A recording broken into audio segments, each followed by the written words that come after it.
It had all the shock of a complete stranger asking me out on a date. But would you be my mentor was the actual question. It was perhaps less problematic than an invitation for a social evening, but it seemed to me no less intimate. The young woman who posed the query knew nothing of my family, my background, my technical education, or even my success in business. She asked me this question as I sat next to her in a cooperative workplace. The co-workplace was located in an old garage with the tools and racks replaced by benches and cubicles. A daily fee got you a seat at a long table and a decent Wi-Fi connection. A little more brought you 2 cappuccinos, one in the morning and one in the afternoon, plus a bagel for lunch. For the most part, the place was quiet. The people were focused on their business plan, their screenplay, or their code. Occasionally I saw a pair of neighbors at a table, earbuds in hand, perhaps talking about their work or their ideas. I had come to this co-workspace in an industrial neighborhood of Silicon Valley as a visitor from a prior generation, a person who had learned the lessons that come from vanishing hair and business failure. But here, I immediately had neighbors who wanted to know who I was, what I was doing there, and if I had anything to offer them. Co-workspaces are all the rage in cities that aim to foster the startup vibe. In a place as far from Silicon Valley as Nairobi, Kenya, the producers of Startup Garage Nairobi hope to create a forum for sharing ideas, experiences, and sometimes collaborations. A workspace for those who might otherwise be typing in cafes or taking calls from their couches. The Garage recently opened its 120 workspaces to entrepreneurs, many of whom have early-stage companies. When you launch a startup, you're likely to have a strong uphill mental battle, wrote manager Nikolai Barnwell in an email to Computer. If you're in an environment where everybody else is also starting their own company, you can draw support and encouragement every day from the people around you, he said.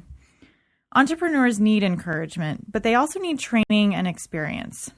Human IPO, which is the organizational founder of Startup Garage, has also created a training program designed to help startups execute their visions. But the true education comes with the chance, meeting, and the open-mindedness. But true education comes with chance and open-mindedness. According to Barnwell, putting yourself in a co-working space drastically improves your odds of randomly meeting someone who can help you.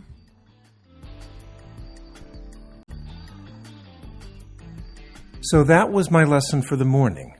I was apparently the random meat in a workery that once had been a garage.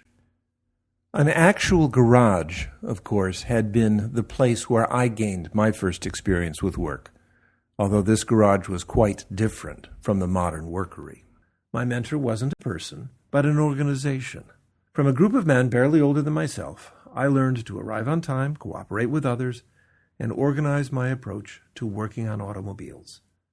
I would never have asked any of them to be my mentor, lest I be shamelessly mocked in the weekly poker game that was held in the back of the shop.